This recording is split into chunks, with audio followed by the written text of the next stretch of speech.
Кеткен кетти, өткөн өттү бирдеймин, кечтим дайра агымынын миңдейин. Кемибеген генч экен го төрүлүк, кенч дебесем ананан өнедейин. Дал ушундай керемет күндүн биринде кайрадан жолугушуп жатканыбызга кубанычтабыз. Арыбаңыздар, ардактуу көрөрмандар.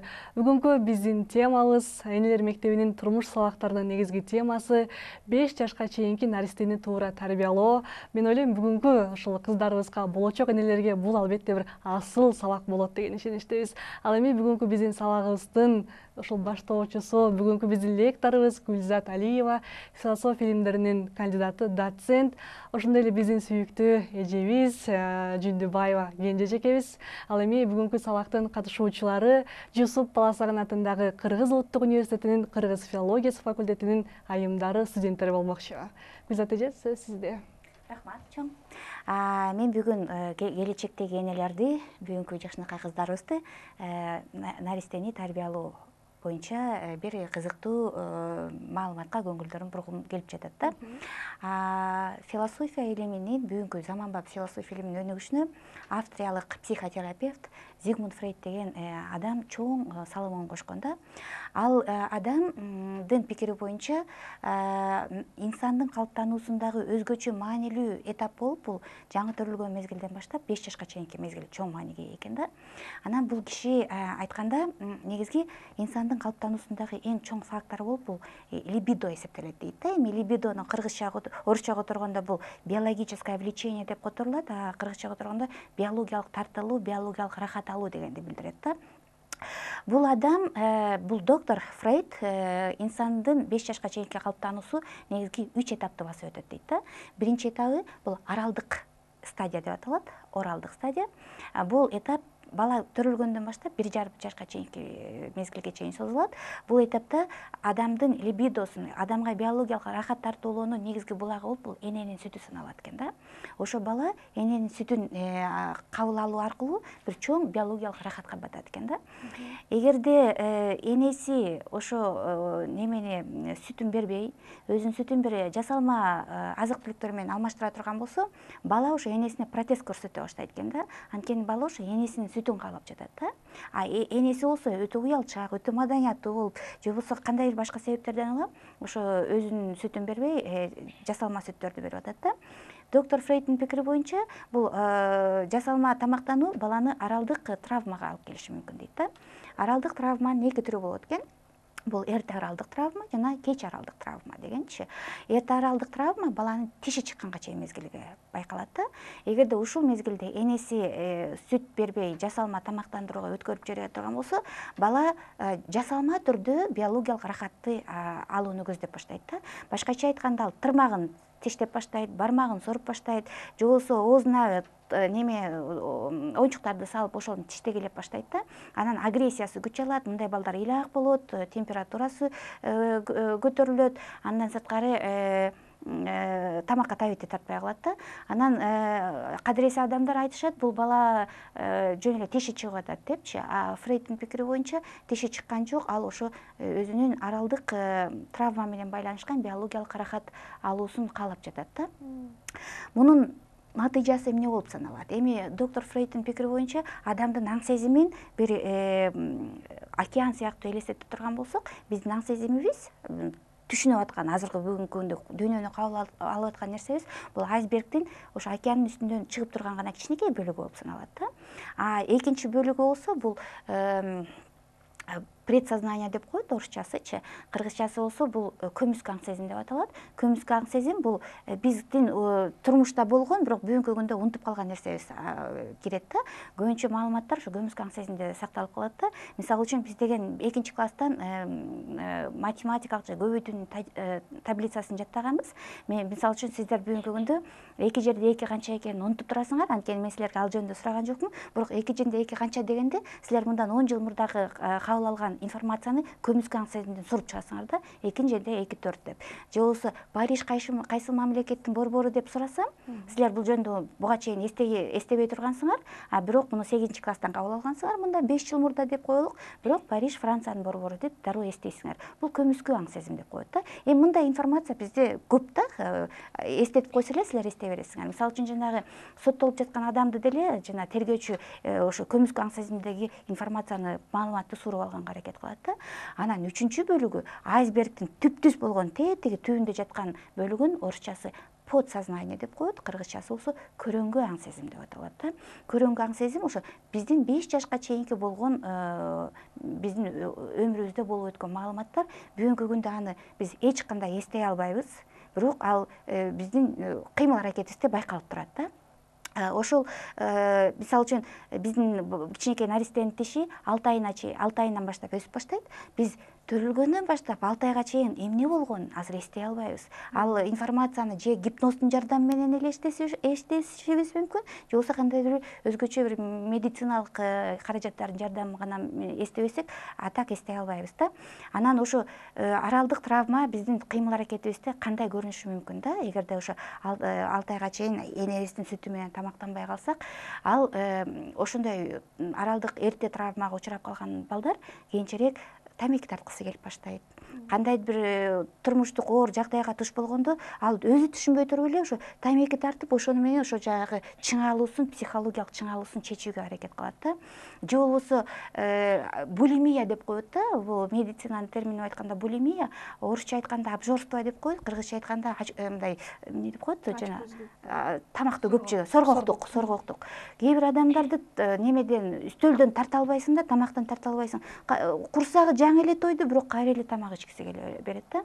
Мунун себеби эмне дегенде, көрсө ошо кичинекей кезинде жанагы энесинин сүтүн каалаган, бирок энеси жасалма тамак менен берип койгон. Анан бул мисалы үчүн кыз бала болсо, бул 6 айына чейин болду. Анан 6 айынан кийин ал көмүскө аң сезимге кирип кетти дагы, эсине келбейт. Анан кийин чоңойгондо турмушка чыкты деп коелук ошол кыз. Анан турмушунда бир өйдө ылдый нерселер болду. Турмушунан ажырашып кетти. Же болбосо күйөөсү менен таарынышып атат. Же болбосо ушундай болуп калганда дароо эле булимия болуп кетет да. Ошо болгон стрессин, болгон депрессиясын ал тамактан чыгара баштайт да. Мына жаңы эле тамакты ичти, тойду курсагы, бирок кайра эле тамак ичкиси келе берет да. Ошо көмүскө аң сезимдеги жанагы травма ушундай түрдө көрүнө баштайт да. Же болбосо бүгүнкү күндө жаштар чалмаңдатып сагыз чайнашат да. Эми сагыз деген бул 20-кылымдын башында пайда болду. Буга чейин сагыз болгон эмес. Анан чалмаңдатып чайнагандан кийин дагы ошо сагызды үйлөп чыгарып сыртка, анан башка адамдардын мындай кулагынын кужурунда алат, анан итиркейин да келтирет да. Анан мен сиздерге кеңешим, коомдук жайларда ошондой нерселерди кылбагыла да. Аралдык травманын кесепеттери менен байланышкан бир жагымсыз нерселерди кылбашыңар керек. Мисалы үчүн тамеки тартуу, сагызды чалмаңдатып чайноо, тилди такылдатуу, оозду эриндерди жалганып жуктануу жана башка иштерди кылбагыла да. Эми албетте, эгерде бизде аралдык травма болсо, биздин күнөөбүз эмес ал. Ошо бизди 6 айга чейин ал ата-энебиздин күнөөсү, бирок биз маданияттуу адам катары ошону мындай көзөмөлдөй билишибиз керек да. Коомдук жайларда чалмаңдап сагыз чайнабагыла. Анан аралдык травманын экинчи кеч аралдык травма деп коет. Бул баланын тиши чыккандан кийин байкалат. Бул учурда көпчүлүк энелер балдарына өзүнүн сүтүн бербей коюшат. Анткени балдар тиши чыгып, тиштеп энесине оорутуп баштайт. Анан натыйжада алар эмчектен чыгарып салышат да, тиги баласынчы. Бала деген ошо эненин сүтү менен ырахат алгысы келип атат да. Анан натыйжада ал энесине протез катары, ал уже тили да чыгып баштайт. Анан энесине протез катары бир тили менен бир нерселерди айтып, анан ошондон ырахат алат да. Мунун натыйжасы кесепети катары бул психикалык садизм деген түшүнүк бар.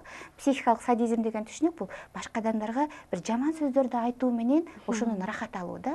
Мисалы үчүн уят сөздөрдү сүйлөө менен ырахат алуу, бирөөнүн бир талуу жерине тийип алып, ошону чукулап, ошондон ырахат алуу, бирөөнү каргап шилеп, ошондон ырахат алуу. Эгерде ошондой адамдарды көрсөңөр, силер түшүнсөңөр болот, демек бул адам эмне себептен ошондой кылып атат? Демек бул адамда кеч аралдык травма бар да. Бул инвективдүү сөздөр деп коет. Бул сөгүнүү, сагынуу, каргап шилөө сөздөрү менен башка адамдан өч алуу, ошо энесинен өч алуу, 6 айынан кийин 1,5 жашка чейин энеси сүт бербей койгондуктан улам ошондой нерседен ырахат алуу деп түшүнсө болот да. Анан бул темада чоң тема, кийин убакыт мүмкүнчүлүк болсо бул тема жөнүндө дагы кеңири сөз кылабыз. Экинчи стадия бул фекалдык стадия деп коет да. Биринчи стадиясы аралдык стадия деп аталды. Бул төрөлгөндөн баштап 1,5 жашка чейин болду. Экинчи стадия 1,5 жаштан 3 жашка чейин болот. Бул учурда адамдын либидосунун, биологиялык ырахат алуунун булагы болуп, эненин сүтү эмес, горшок эсептелет да. Горшоктун кыргызчасы кандай болот? горшок билесиздер да. Ошо кичинекей балдар горшокко отуруп алып, анан ошондон кечке отуруп алып, анан ошондон горшок ысып кеткенче отурат да, анан ошондон рахат алышат да. Атайын фекалия деген сөз эми мындайча которгондо адамдын организминен чыккан биологиялык мусорду фекалия деп аташат да. Анан ошо фекалиясын атайын ошо ичине кармап алып, организмине кармап алып, балдар кечке горшокко отура беришет, анан ошондон рахат алышат да.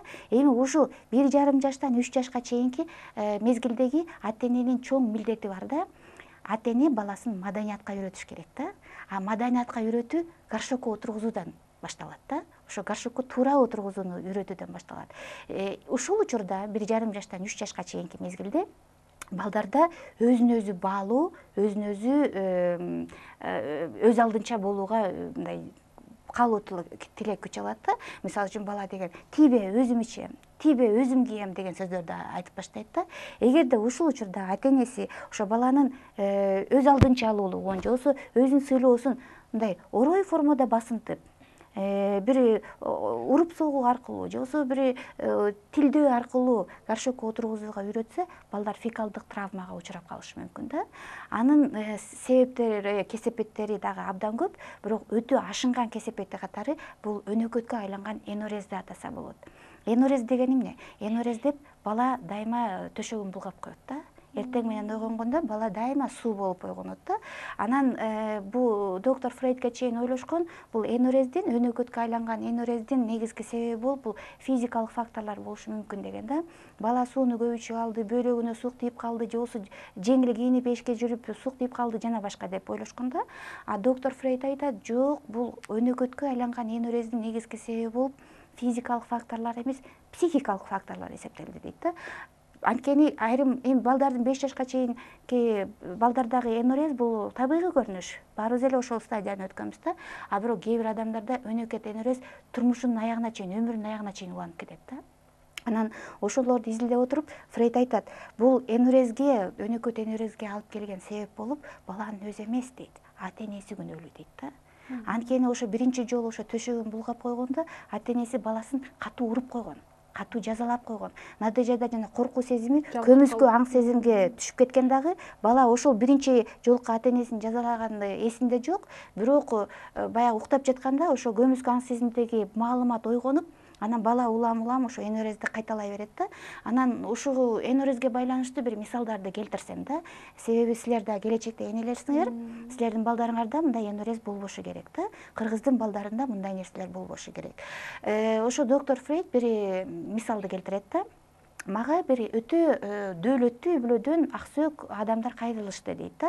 Күйөөсү дагы, аялы дагы жогорку кызматтарда иштешет экен дейт, көп тилдерди билишет экен дейт, абдан бай адамдар экен дейт да.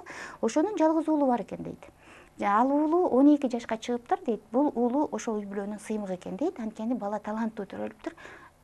Тубасы математик экен да. Ошол бала математикадан сырткары шахмат боюнча колледждин чемпиону экен да. Ата-энеси ошо жалгыз уулу менен абдан сыймыктанышат, бирок бир гана көйгөй бар. Балада өнөкөткө айланган энурез бар да. Анан ошо энурез болгон сайын ата-энеси ал баланы уруп согушкан, коркутушкан, башка классташтарыңа айтабыз, муну токтотпосоң мугалимдерге айтабыз, туугандарыбызга айтабыз, сен андайсың, сен мындайсың деп анын баланы мындай басынтышкан да. Натыйжада буга чейин аябай идиреги менен колледжге барып, математикалык жагынан өзүн абдан көрсөтө алган бала эми комнатасынан чыкпай депрессияга кабылган да. Анткени ал элдерден уялган. Анан акырында ата-энеси ошону баланы ээрчитип алып Фрейдке келип атат да. Анан Фрейд бала менен жалгыз калып, аны менен сүйлөшүп атат. Мага дейт, ата-энең айтты дейт, сен аябай таланттуу математик экенсиң деп айтты.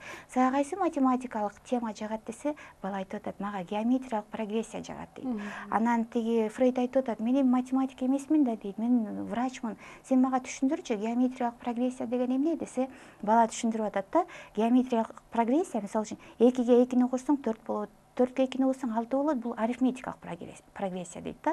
Ал эми 2-ни 2-ге көбөйтсөң 4 болот, 4-тү 4-кө көбөйтсөң 16 болот, 16-ны 16-га көбөйтсөң там 226 болот жана башка деп мындай геометриялык прогрессия тез кетет дейт да. Ой, сонун сен аябай жакшы математик турбайсыңбы дейт. А сен эмнеге ушундай өнөкөт энурезди кылып атасың десе, бала айтат.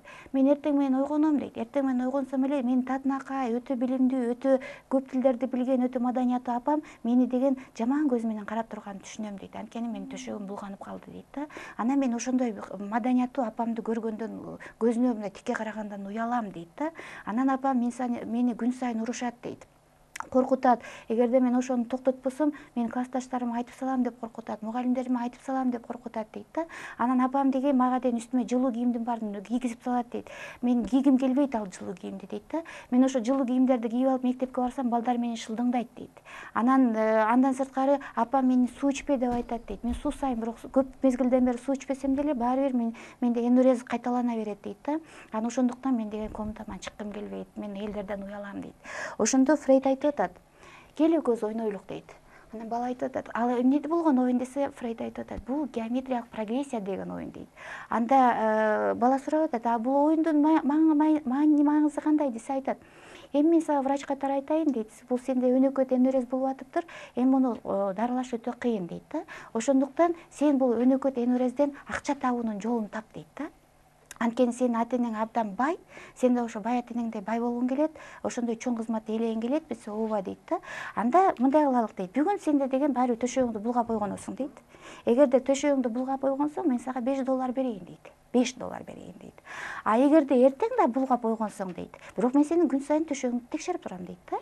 Эртең дагы төшөгүңдү булгап ойгонсоң дейт, 5-ти 5-ке көбөйтсөк 25 болот дейт да. Эртең мен сага $25 берем дейт. Бүгүн $5 алсаң, эртең $25 алсаң, 2 күндө $30 аласың дейт да. Бүрсү күнү да булгап ойгонсоң, 25-ти 25-ке көбөйтсөк чоң цифра чыгат дейт да. Анан ошо жылдын аягында кана саначы дейт, канча акчалуу болуп каласың десе, балада $миллиарддаган доллар болуп калат экен да. Мен сага эркек адам катары, мен сага врач катары убада берем дейт. Ошол акчаны мен сага берем. Сен ата-энеңден да бай болосуң дейт да. Бирок сенден сураганычы дейт, сен тиги уялбагының бул нерседен дейт да. Башка адамдарды карачы дейт, өтө оор жумушту кылып жүрүшөт, алган айлыгы кичинекей. А сен энурезди уланта бер, мен сага көп акчаны бере берем дейт да. Анан бала үйүнө келип Кудайдан сурана баштайт да. Ой, Кудай, бүгүн менде энурез болсо экен депчи. Бирок эртең менен ойгонсо, бала куркак болуп калды. Бала врачтан утулду. Бирок ден соолугу жагынан утту да. Анан ошондон кийин жанагы доктор ар кайсы дарыларды берип, ошо баланы энурезден куткарып калган да. Эми дагы бир мисал айтайынчы сиздерге. Мен өзүм көп жылдан бери мугалим болуп иштейм, жогорку окуу жайларында мугалим болуп иштейм. Ошонун ичинде мен юридикалык академияда дагы магистранттарга сабак берем да. Мен ошондой бир окуяны эстегим келет да. Магистранттар кечинде окушат. Анан кыштын күн болчу, ошо магистранттардын арасында бир прокурор болуп иштеген эжеңер отурду да, бир 43 жаштагы эже экен. Анан карасаңар, мындай аялдарды айтып коет да, мындай юбкачан эркек киши деп коет да. Мындай эркек мүнөз, мындай ушундай каардуу көз караштагы ушундай бир эжекеңер отурду. Анан ушу тема жөнүндө лекция болуп аткан. Анан ошо лекциядан кийин мага келип айтып атпайбы, сиз менен сүйлөшсөм болотпу дейт. Макул, сүйлөшүңүз десем айтат. Мен мектепте алтын медаль менен бүтүрдүм дейт. Абдан жакшы ырдайм дейт. Мен гитарада жакшы ойнойм дейт. Мектепте деген ошо орусча айтканда душа компания болчумун дейт. Мектепте болгон концерттер, болгон иш-чаралар менсиз өтчү эмес дейт. Анан өзгөчө мен юрфакка өттүм дейт да. Юрфакты кызыл диплом менен бүттүм дейт. Анан аспирантурага өтөйүн деп атсам, мен бир группалашым дейт, мени ала качып кетти дейт. Группалашым мага жакчу эмес дейт. Анан бирок менин ата-энем келип ошол жерге отургузуп койду дейт да, кетпегиниң. Эми ушу сенин маңдайыңа жазылган тагдыр, ошол жерден кетпегиниң деп ошол жерге отургузуп койду дейт. Анан бирок мен келгенден баштап эле менин кайненем мага каршы чыга баштады дейт. Кайненем айтты дейт, о, мен билем дейт, сен абдан жакшы окуучусуң, кызыл диплом менен бүткөнсүң, менин балам сага караганда жаман окуучу, бирок сен деген менин келинимсиң. Сен менин баламдан өйдө жогору даражаны ээлебеш керексиң. Келин болгондон кийин эртең менен жумушка кетесиң, кечинде келесиң, идиш аякты жуйсуң, кир жуйсуң, кадимкидей үй катын кыласың. Аспирантурага өтпөйсүң деп койду дейт да. Жогорку кызматты менин уулум ээлеш керек деп. Мен макул болдум дейт ошого. Эртең менен кетем, кадыресе кадимки юрист катары иштейм дейт. Кечинде үйгө келем, үй жумуштарын кылам, карьера жасаганды токтоттум, аспирантурага өткөн жокмун дейт да. Ошондон бери 10 жыл өтүп кетти дейт. Мен 22 жашымда турмушка чыктым эле, 32 жашка чыктым дейт. 10 жыл өтүп кетти, бирок балалуу болгон жокпуз дейт да. Мурда эле мени жактырбаган кайненем мени каарып кууруп баштады дейт да. Анан айтты дейт, сен келгениңе 10 жыл болду. Менин балам балалуу болуш керек, сен кеткениң деп баштады дейт. Мен ушул гана моментти күтүп турганмын дейт да. Досторумдун баары юрист дейт, мыкты юристтер. Ошолор менен заматтын ортосунда жана ажырашуу тууралуу келишимди түзүп, мен ажырашып кетип калдым дейт. Ушул моментти күтүп отурганмын дейт. Анан өзүмчө ойлондум дейт да, ушул үй бүлөдөн кутулдум деп ойлондум дейт да. Эми карьерамды жасайын, өзүм үчүн иштейин дедим дейт. Мен кетер замат балалуу болгонду абдан каалаган күйөөм дароо эле үйлөнүп алды дейт да. Башка кызга үйлөнүп алды. Кайненем таап койгон кызга үйлөндү дейт да. Анан бир аз убакыттан кийин эле түшүндүм дейт. Мен боюмда бар экен дейт да. Кетип калдым, күйөөм үйлөнүп алды, менин боюмда бар. Анан ойлодум дейт, эми бул өзүм үчүн төрөп алам бул баланы. Бул мен 10 жылдан бери Кудайдан сураган бала болчу. Мен эми жалгыз эмесмин, ушу бала менен жашайм деп ойлодум дагы. Төрөлдү дейт, мен ушунчалык ошо баламды көргүм келип атат дейт. Кыз бала төрөлдү дейт. Анан врачтарга айтып атам дейт. Мага бергилечи кызымды көрсөткүлөчү, мен кызымды өпкүм келет, мен кызымды кучактагым келет депчи. Мага кызымды көтөрүп келишти дейт. Карасам, кайненемдин 100% копиясы дейт да. Баягы мага асылып аткан, мага жаман сөз айткан, мени каргап иштеген аялдын тим эле копиясы, мага эч кандай окшоштугу жок дейт да. Ошол замат мен кызыма карата ушунчалык жек керүү сезим пайда болду дейт да. Мен аны ушуга чейин өбөйүн кучактайын деп отургам дейт. Азыр көрө калып эле аны түртүп койдум дейт да кызымды. Ошондон бери 10 жыл өттү дейт. Мына мен 43-кө чыктым дейт да. Кызым 10го чыкты дейт. Анан тиги неме кызымды бир да жолу башынан сылаган эмесмин дейт. Бетинен өпкөн эмесмин дейт. Бир да жолу мындай эркелеткен сөздөрдү айткан эмесмин, мээримдүү сөздөрдү айткан эмесмин дейт да. Анан кызым азыр 3-класс окуйт. Анан мен мага такыр окшош эмес дейт да. Баягы мен деген мектепте жакшы окуп, гитарада ойноп, ырдачумун дейт. Кызым ырдабайт дагы, гитарада да ойнобойт, абдан пассивдүү дейт. Бир орунга отура берет эле, бир чекитти карап кечке отура берет, мелтиреп дейт да. Анан ошондо отурганы мени аябай жинимди келтирет дейт да. Бул биринчиден. Экинчиден күн сайын эртең менен төшөгүн булгап ойгонот дейт. Анын төшөгү булганып калганын көрүп, мен деген аны деген ушу каруум ооруганча, колум ооруганча сабайм дагы мектепке аңгылдатып ыйлатып жөнөтөм дейт да. Өзүм да жүрөгүм ооруп, жумушума жөнөйм дейт. Бул бизге деген салт болуп калган дейт да. Күн сайын ушул нерсе кайталанат дейт. Анан буга чейин ойлочумун дейт. Менин кызым кайненемди тарткан турбайбы деп ойлочумун дейт. Азыр сиздердин лекцияңыздардан кийин мен түшүндүм дейт. Ал кызымды мен ушундай абалга өзүм жеткириптирмин дейт да. Анткени менин кызым нормалдуу эле төрөлгөн. Мен аны дайыма урчумун, кемсинтчүмүн, жаман сөздөрдү айтчумун, мээримимди төкчү эмесмин. Натыйжада мен ошондой кызымды өнөкөткө айланган энурезге алып келдим. Жанагындай психикалык жабыркаган сезимге абалга алып келдим. Эми мен эмне кылам дейт да. Анан мен айттым, эми сизге деген дасыккан жакшы психолог керек, убакыт керек, чыдаш керек бул нерсеге. Анан кызыңызды ушундай абалга өзүңүз алып келгенсиз деп. Кыздар, мен сиздерге сунушум, кеңешим, биз дайыма ойлойбуз да, биз деген бир идеалдуу адамга турмушка чыгабыз деп ойлойбуз. Жигиттер ойлошот, мен үйлөнгөн кыз идеалдуу болот деп ойлойт да. Анан адамдын баары идеалдуу эмес да. Эгерде биз идеалдуу болуп кете турган болсок, анда биз Кудай болуп калмакпыз да. Баарыбыздын тең плюсубуз бар, минусубуз бар дегендейчи. Анан турмушта ар кандай болот, турмуштун өйдөсү болот, төмөнү болот дегендейчи. Анан эгерде турмушка чыккан жигитиңер идеалдуу эмес болуп калса, баланын эч кандай күнөөсү жок. Ошо сенин атаң андай эле, сенин энең мындай эле деп баланы уруп сокконго, басмырлаганга, жанагындай мээрим төкпөгөнгө силердин эч кандай укугуңар жок. Баланы жакшы көрүш керек, баланы урматташ керек, баланы сыйлаш керек, баланы жакшы көрүш керек. Анан туура тарбиялаганга аракет кылыш керек да. Ошондуктан балада фекалдык травма деген болбош керек. Фекалдык травма бул өтө оор, кесепеттүү травма болуп саналат да. Анан 3-чү стадия, акыркы стадия. Бул 3 жаштан 5 жашка чейин созулат, байкалат. Бул стадия фаллическая стадия деп аталат. Эми кыргызчасын кантип которушту билбейм. Фаллическая стадия бул гректин фалос деген сөзүнөн алынган. Фалос кыргызча которгондо жыныс органы дегенди билдирет да. 3 жаштан 5 жашка чейинки балдар өзүнүн кайсы жыныска таандык экенин түшүнө башташат да. Кыз балдар кыз экендигин, эркек балдар эркек бала экенин түшүнө башташат. Буга чейин алар түшүнүшкөн эмес, кыз балабы, эркек балабы түшүнгөн эмес. Эми алар түшүнө башташат. Натыйжада балдардын либидосунун негизги объектиси болуп, горшок же энесинин сүтү эмес, карама каршы жыныстагы ата эне саналат да. Башкача айтканда кыз балдар өзүнүн атасын жакшы көрүшөт, өзгөчө сыйлашат, а эркек балдар болсо өзүнүн апасын абдан жакшы көрүп, өзгөчө сыйлашат да. Натыйжада 3 жаштан 5 жашка чейинки балдарда эки комплекс пайда болот. Биринчиси Эдиптин комплекси деп аталат, экинчиси Электранын комплекси деп аталат. Эдиптин комплекси бул кичинекей баланын, 3 жаштан 5 жашка чейинки баланын өз энесин чоң эркек сыяктуу сүйүп калышат алат да. Эми Эдип деген ким болгон? Эмне үчүн Фрейд бул комплексти Эдиптин комплекси деп атайт да? Эдип бул грек мифологиясында каарман. Ал төрөлгөндө атасы падыша болгон, атасына көз ачыктар айтат, бул бала сени чоңойгондо өлтүрүп коет деп. Анан коркуп кеткен атасы аны деген ошо өзүнүн кызматкерине, малайына берип, Токой Калпарып өлтүрүп сал дейт. Малайы Токой Калпарып баланы өлтүрүүгө колу көтөрүлбөй, аны бир баласыз падышага алып барып берет. Баласыз падыша ал баланы өзүнүн баласындай кылып багып чоңойтот да. Анын баланын атын Эдип деп коет. Эдип кичине чоңоюп балдар менен ойноп баштаганда башка балдар ага айтып баштайт: "Сен деген таштанды баласың, сени багып алган" деп. Анан Эдип апасына келип сурайт: "Мен таштанды баламынбы же силердин балаңармынбы" деп. Анан апасы, багып алган апасы аны абдан жакшы көрчү. Ал айтат: "Сен биздин гана баласың. Сага жөн гана туура эмес маалыматты айтып атат" деп. Анан Эдип чоңойгондо түшүнө баштайт, ата энесине окшош эмес. Анын үстүнө жанагындай таштанды бала деген сөздөр көп айтыла баштайт. Анан ата энеси буга жооп бербей койгондуктан Эдип көз ачыктарга барат да, сурайт: "Мен өзүмдүн ата энемдин баласымынбы же таштанды баламынбы" деп.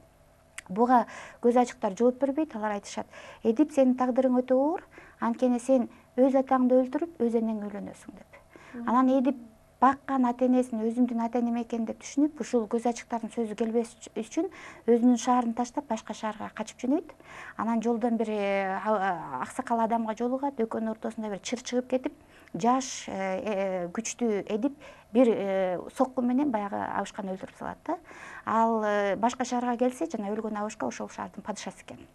Анан элдер айтышат: "Эми падышабыз өлүп калды, жаңы падыша шайлаш керекпиз. Жаңы падыша шайлаш үчүн табышмак айталык. Табышмакты ким тапса, ошол падыша болот" дейт да.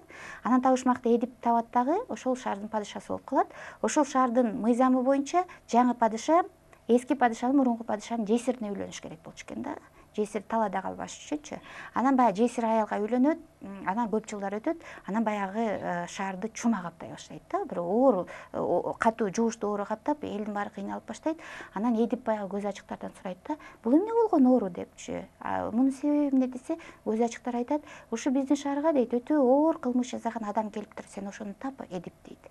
Эдип аны издеп таба албай коет, акырында сурайт: "Мен аны таба алган жокмун, ал ким?" десе, айтат: "Ал сенсиң Эдип" дейт. Ошо жанагы сен өлтүргөн киши сенин чыныгы атаң болчу, а сен үйлөнүп алган аял бул сенин чыныгы энең. Анан баягы териштирип башташат. Эдиптин багып алган ата энесин чакырат, баягы өлтүр деген кызматчыны чакырат. Акырында баягы териштирүүнүн натыйжасында Эдип чын эле өз атасын өлтүрүп, өз энесине үйлөнүп алганы анык болот. Анан ошондо энеси бул маалыматты уккандан кийин өзүн өзү өлтүрөт, асынып өлүп калат. А Эдиптин болсо эки көзү сокур болуп калат да. Өмүрүнүн аягына чейин ошо сокур болуп өтөт. Анан ушул каарманды ошо жанагы кичинекей эркек балага карата пайдаланып Эдиптин комплекси деп атаган да. Эми азыр анын маңызын да түшүндүрүп берем. Электра дагы бул грек мифологиясындагы каарман болуп саналат. Ал өзүнүн атасын абдан жакшы көргөн кичинекей кезинде, бирок апасы ошо атасын өлтүртүп коюп, анан башка адамга турмушка чыгып кеткен. Электра ошол себептен энесин жек көргөн. Анан кийин чоңойгондо ал энеси менен анын экинчи күйөөсүн, башкача айтканда өгөй атасын өлтүрткөнгө буйрук берет да. Анан жана кичинекей кыздардын комплексин Фрейд Электранын комплекси деп атаган да. Эми Эдиптин комплекси менен Электранын комплекси кандай формада өтөт? Негизинен 3 жаштан 5 жашка чейинки балдар, эркек балдар апасын абдан жакшы көрүшөт да. Анан атасына кызгануу сезими болот да. Атасынан кызганып ошо апасын, анан ошонун таасири астында тарбияланышат да. Анан бүгүнкү күндө жаш жигиттерден сурайсың да, сага кандай кыздар жагат деп сурасаң, алар айтышат: "Мага Анджелина Джоли жагат, мага Шакира жагат, мага дагы башка бирөө жагат" деп баягы атактуу ырчыларды, актрисаларды айтат да. Бирок Анджелина Джоли дагы, Шакира дагы биздин жигиттерге турмушка чыкпайт. Негизинен жигиттер кандай кыздарга үйлөнөт? Алар көмүскө аң сезимдин деңгээлинде өзүнүн апасына окшош кызды издейт да. Өзүнүн апасына окшош кызга үйлөнөт да. Мисалы үчүн бир мисалды келтирсем, бир тааныштарыбыз бар, милиционер болуп иштейт. Анан жаш кезинде ошо көп кыздар менен дос болуп жүрдү да. Анан бирок анын бирине да үйлөнгөн жок. Анан кийин жөнөкөй эле кадыресе кызга үйлөндү. Биз таң калдык да. Буга чейин дос болуп жүргөн кыздары кандай сулуу кыздар эле, кандай жакшынакай кыздар эле. Эмне үчүн бул кадыресе кызга үйлөндү депчи. Анан мен сурап атпаймынбы, эмне үчүн сен аялыңды ушунчалык жакшы көрөсүң? Буга чейин сен достошкон кыздарың башкача эле го, мындай башка деңгээлдеги кыздар эле го десе, ал айтат да, менин аялым менин апама аябай окшош дейт. Менин мүнөзү да окшош дейт. Тамак даярдаганы да окшош. Ал тургай мени урушканы да окшош дейт да апама. Мен ошондуктан мен өзүмдүн аялымды абдан жакшы көрөм дейт да. Электранын комплекси болгондо да ушундай, кичинекей кыздар атасын абдан жакшы көрөт да. Ал тургай байкасаңар керек, кичинекей кыздар атасына окшош болуш үчүн эл апаштай айтат, мен үчүн кыз болуп туруп элди, мен кыз болгум келбейт, мен атама окшош болгум келет, мен эркек болгум келет деп кичинекей кыздар ыйлайт да. Бул электранын комплекси. Анан кийин чоңойгондо дагы кыздар көбүнчө турмушка чыкканда ошо атасына окшош жигиттерди тандашат да. Эми ксерокопия болуу шарт эмес, атасынын ксерокопиясы болгон. Мүнөзү жагынан болобу, же бир белгиси, бир кандайдыр бир белгиси боюнча атасына окшош жигиттерге турмушка чыгууну каалашат да. Анда бул электранын жана эдиптин комплекстеринин кесепеттери тууралуу турмуш сабагынын кийинки сабактарында дагы кенен айтып берсем, анткени убакыт кичине тар болуп калды. Рахмат. Бала жылмайса аалам жылмаят дейт. Бүгүнкү ушул келечектин уюткусун, улуттун уюткусун уюта турган, келечекке бир мыкты балдарды тарбиялай турган болочок энелерге, болочок аял затына бир жакшы бир сабак болду окшойт. Ал эми ошо бүгүнкү биздин сабагыбыздын бир максатына, сабактын бир максатына жеттик деп ойлойбуз. Убакыт учкан куш дейт. Жаңы эле биз сабагыбызды баштап жатсак, кайрадан эле аягына келип жеттик. Бүгүнкү сабагыбыз абдан кызыктуу болду. Баарыңызга ыраазычылык билдиребиз. Ар дайым бар болуңуздар. Амандыкта көрүшөлү. Кайрадан көрүшкөнчө бар болуңуздар.